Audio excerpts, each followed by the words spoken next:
In the development of this program, we kept several important criteria in mind and made sure that these are being met right throughout the development. One of these is ease of use. And to show you a few features like this, let's just show you what the chart menu can do, looking at chart. Now in chart menu you have various options: add to favorite, add to watch list. Those have already been described and I will not go into them at this moment in time anymore. But then there is volume, dividend yield, earning yield, but on the right hand side is Alt plus the letter V, Alt plus the letter D, Alt plus the letter E and Alt plus the letter N. These are commonly referred to as hotkeys. Now the program has a number of hotkeys already set for you, and the various hotkeys available to you are actually described right in the last page of your Getting Started manual. So if you wish to work very quickly with the program and not go back to menus all the time, do have a look at the last page of your Getting Started manual, where you can actually study how these hotkeys work. I just will show you a few small examples of this. For instance, let's say that we want to add some fundamental information to this graph, and let's say I want to add dividend yield and earning yield in a quick way. Now I'm going to clear that menu off, and now dividend yield, as you may have seen, was Alt D.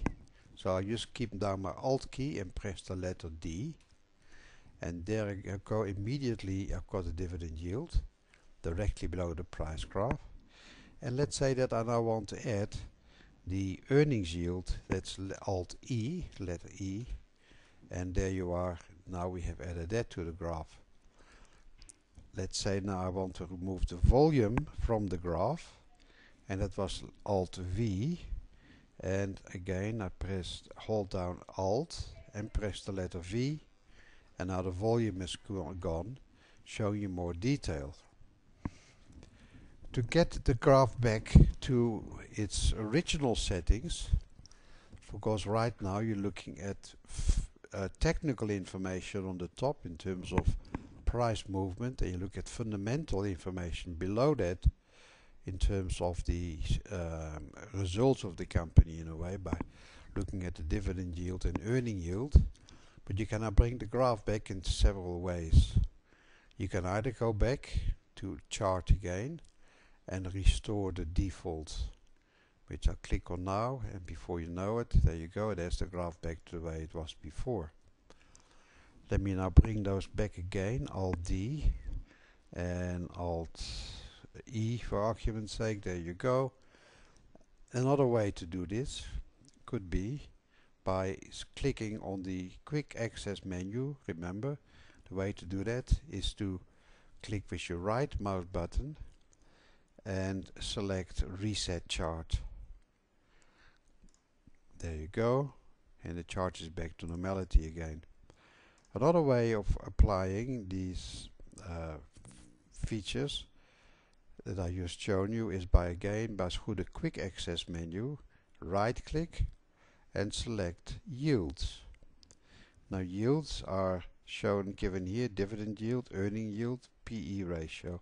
In other words, if you want to add the PE ratio, you can do this as well. Click on price earnings, and there you are, there are your PE ratio. Again, to get this off, you can just say delete all indicators, and the graph is back to normality, or the way it looked before you started.